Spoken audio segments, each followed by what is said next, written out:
जय श्री कृष्णा, राधे राधे। प्रिय दोस्तों, एक बार भगवान शिव कैलाश पर्वत पर बैठे थे तो माता पार्वती भगवान शिव से मिलने के लिए जाती है और कहने लगती है, प्रभु, जब मैं आपसे मिलने के लिए आ रही थी तो मेरी नज़र मृत्युलोक पर पड़ी। वहाँ मैंने क्या देखा कि 3 स्त्रियाँ जो आपस में सहेली थी, उनमें से 2 स्त्रियाँ विधवा होकर दुखी जीवन जी रही थी, जबकि एक स्त्री सुहागन होकर के अपने पति के साथ सुखी जीवन जी रही थी। पर यह बात मेरी समझ में नहीं आई, इसलिए मेरे मन में 3 प्रश्न गूंजने लगे।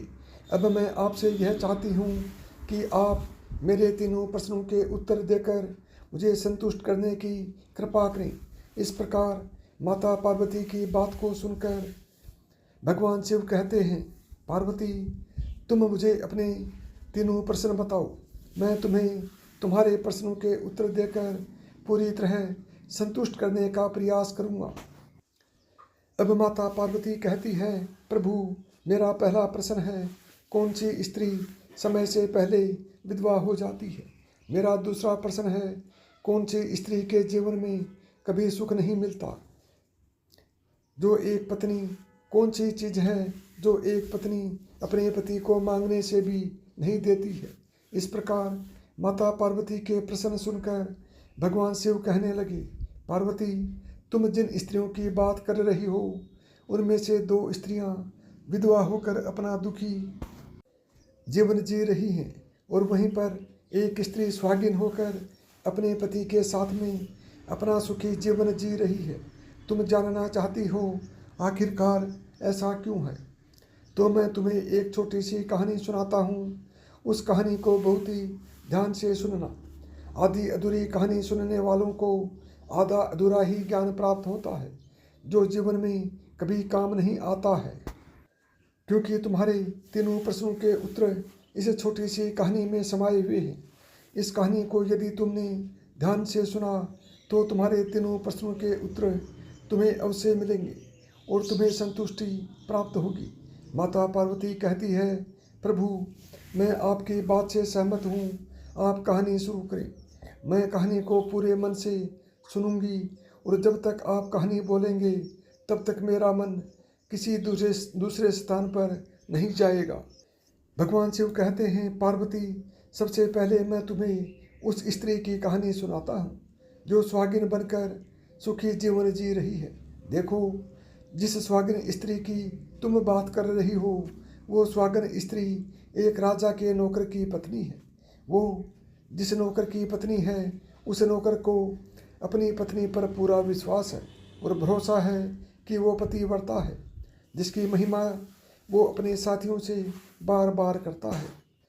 अब देखो, एक दिन की बात है, उस राजा के नौकर ने अपनी पत्नी की प्रशंसा इतनी की कि बात धीरे धीरे फैलते हुए राज दरबार तक पहुंच गई। फिर उस राजा ने अपने नौकर को बुलाया और उस नौकर से कहा कि तुम हर किसी से अपनी पत्नी की प्रशंसा करते रहते हो कि तुम्हारी पत्नी पतिव्रता है।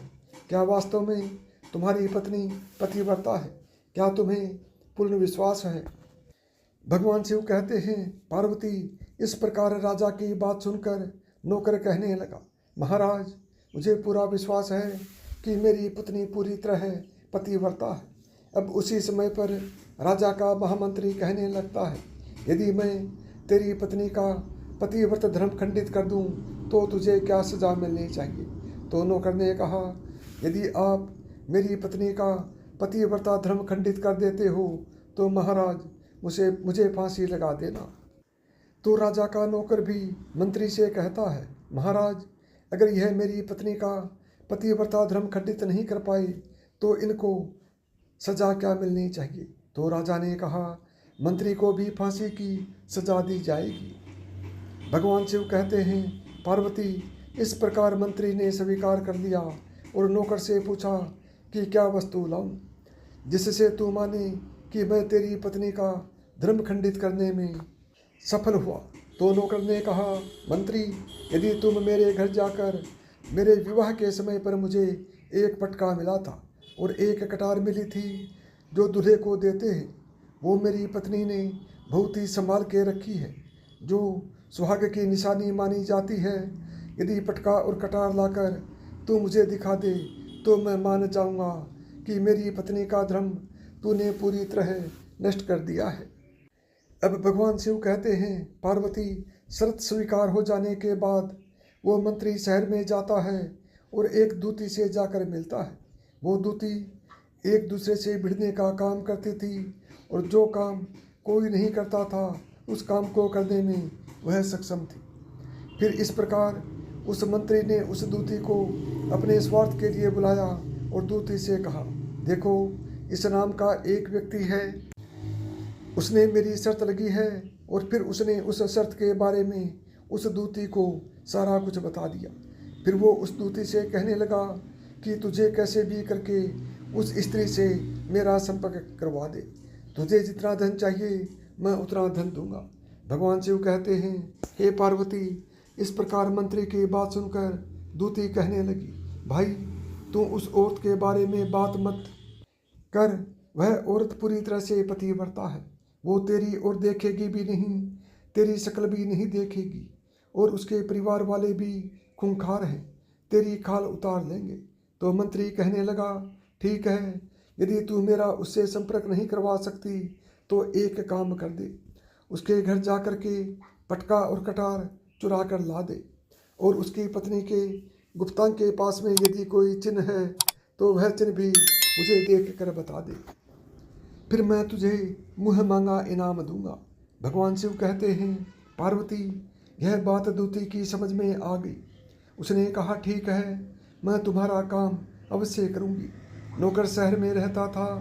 दूती नौकर के घर जाती है और उसकी पत्नी से जाकर बोलती है, बेटी, मैं तेरे पति की बुआ हूँ, मैं कई वर्षों के बाद आई हूँ। तो उस स्त्री ने कहा, आओ बुआ जी, मैंने आपको पहले कभी देखा नहीं, इसलिए पहचान नहीं पाई।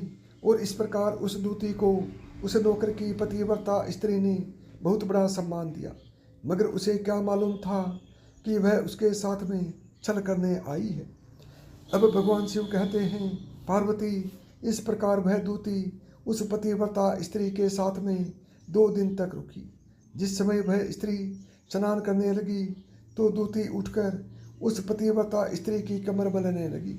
उस पतिव्रता स्त्री ने बहुत मना किया, फिर भी वो दूती नहीं मानी और कहने लगी, मुझे तो बेटी से भी प्यारी लगती हो, तुम मना मत करो।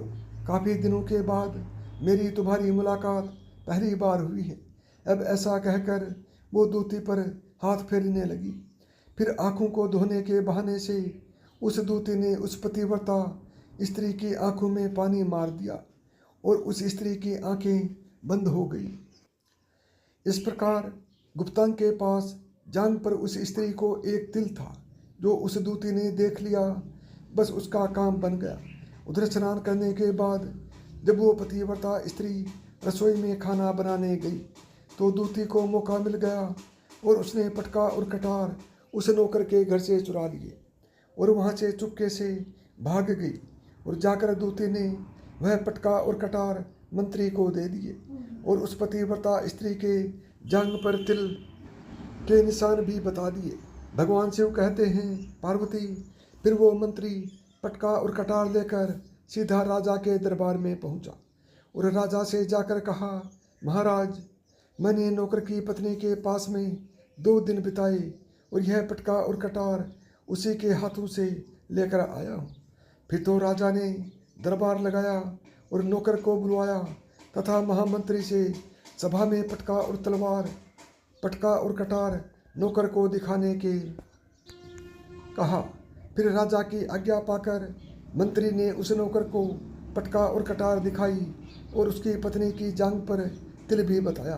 तो नौकर मान गया कि वास्तव में आज मेरी पत्नी ने अपना पतिव्रता धर्म पूरी तरह से भंग करवा लिया।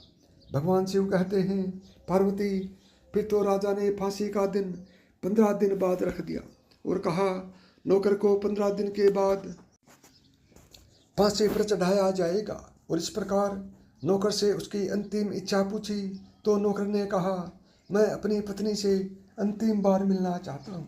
भगवान शिव कहते हैं, पार्वती, इस प्रकार राजा ने उस नौकर को आज्ञा दे दी कि ठीक है, तुम अपनी पत्नी से मिल सकते हो। फिर नौकर अपने घर गया और अपनी पत्नी से कहा कि तुमने मेरे साथ में बहुत बड़ा धोखा किया है। मैंने तुम्हारे विश्वास पर मंत्री से ऐसी शर्त लगाई थी कि राजा के दरबार में राजा के सामने मैंने कहा था कि मेरी पत्नी का पतिव्रता धर्म कोई नष्ट नहीं करता है, तो मुझे फांसी लगा देना। अब मुझे 15 दिन के बाद फांसी लगा दी जाएगी। मेरे साथ विश्वासघात करके तुमने ठीक नहीं किया। भगवान शिव कहते हैं, पार्वती, उस पतिव्रता स्त्री ने अपने नौकर पति को सारी बात बताई, मगर उसे विश्वास नहीं हुआ और वो पुनः राजा के दरबार में पहुंच गया। फिर उसे कैद में डलवा दिया गया। भगवान शिव कहते हैं, पार्वती, उधर नौकर की पतिव्रता पत्नी ने परमात्मा को याद किया और अपना भेष बदलकर राजा के दरबार में गई और राजा से नाच दिखाने की आज्ञा मांगने लगी, क्योंकि वो स्त्री बहुत ही सुंदर थी और उधर राजा शौकीन भी था। इसलिए राजा ने आज्ञा दे दी कि सभी मंत्री, संतरी आदि उपस्थित होकर इस सुंदरी का नाच करवाने की पूरी व्यवस्था करें। भगवान शिव कहते हैं, पार्वती, फिर तो सब मंत्री, महामंत्री, राजा आदि दरबार में उपस्थित हुए। फिर उस नौकर की पत्नी ने जब नाचना शुरू किया तो राजा को उस स्त्री का नाच बहुत ही सुंदर लगा। फिर राजा ने कहा, तुम मुझसे क्या मांगना चाहती हो? तुम जो भी मांगोगी मैं तुम्हें वही दूंगा। भगवान शिव कहते हैं, हे पार्वती, फिर उस नौकर की पतिव्रता स्त्री ने कहा, महाराज, आपकी सभा में मेरा चोर है जिसने मेरे रुपए लिए थे मगर आज तक वापस नहीं दिए, उसे फांसी की सजा दे दीजिए। अब राजा ने कहा, ठीक है, बताओ मेरे दरबार में तुम्हारा चोर कौन है, उसका नाम क्या है, मैं उसको फांसी की सजा अवश्य दूंगा। भगवान शिव कहते हैं, पार्वती, फिर उस नौकर की पतिव्रता स्त्री ने कहा, महाराज, आपका मंत्री मेरा चोर है, आप इसको फांसी की सजा दे दीजिए।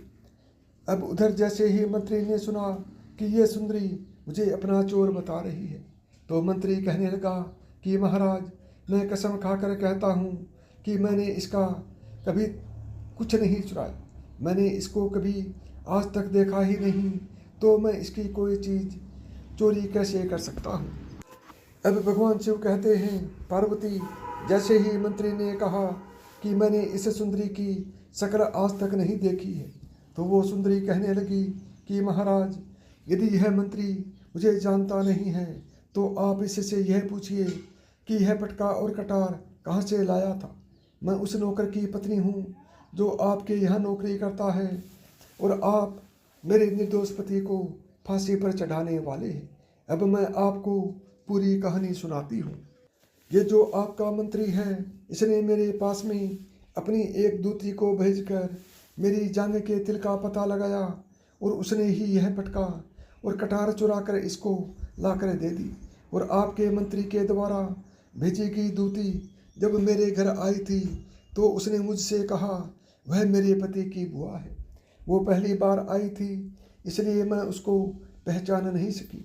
और महाराज, इस प्रकार मैंने उस स्त्री को अपने यहाँ पर बहुत बड़ा सम्मान दिया और अपने यहाँ ठहरने की उत्तम व्यवस्था की। भगवान शिव कहते हैं, हे पार्वती, इस प्रकार उस नौकर की पतिव्रता स्त्री की बात को सुनकर राजा ने दूती को बुलाया। फिर उसने राजा को सारी सच्चाई बताई। फिर राजा ने उस नौकर को छोड़ दिया और मंत्री को फांसी पर चढ़ा दिया।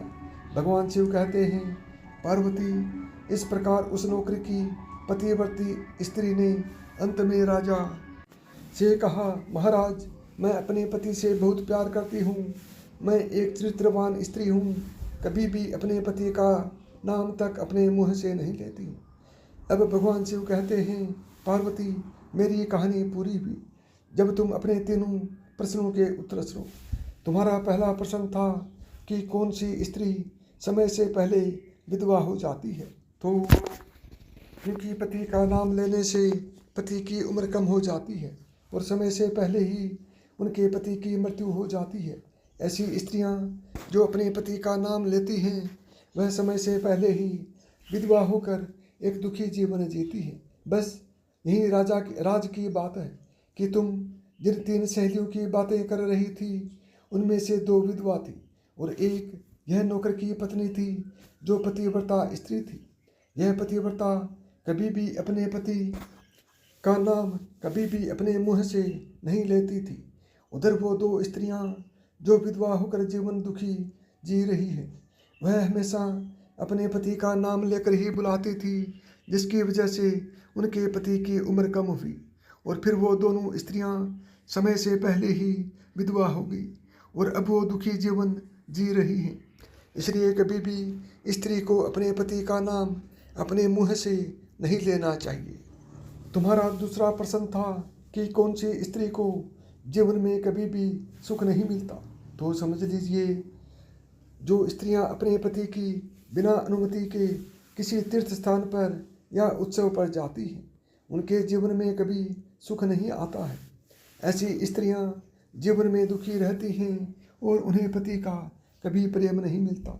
अब भगवान शिव कहते हैं, पार्वती, तुम्हारा तीसरा प्रश्न था कि ऐसी कौन सी चीज़ है जो एक पत्नी अपने पति के मांगने पर भी नहीं देती। तो समझ लो, वो चीज़ गाली है। एक चरित्रवान स्त्री अपने पति को गाली नहीं दे सकती। जो स्त्री गाली देती है वो स्त्री कभी भी चरित्रवान नहीं होती और ऐसी स्त्री जीवन भर रोती है। उसके जीवन में कभी भी सुख की घड़ी नहीं आती है और समय से पहले ही ऐसी स्त्री विधवा हो जाती है। इस प्रकार भगवान शिव के मुँह से सुनकर माता पार्वती तीनों प्रश्नों से संतुष्ट होकर कहती है, हे स्वामी, वास्तव में जो स्त्री चरित्रवान होती है वो कभी दुखी जीवन नहीं जीती, क्योंकि ऐसे घर में लक्ष्मी का सदा वास होता है और वो घर धन धान्य से हमेशा भरा रहता है। ऐसी स्त्रियां हमेशा घर को स्वर्ग बना देती हैं। यदि आपको मेरी बताई हुई बातें पसंद आई हों तो वीडियो को लाइक करें, चैनल को सब्सक्राइब करें और प्रेम से बोलें, जय श्री कृष्णा, राधे राधे।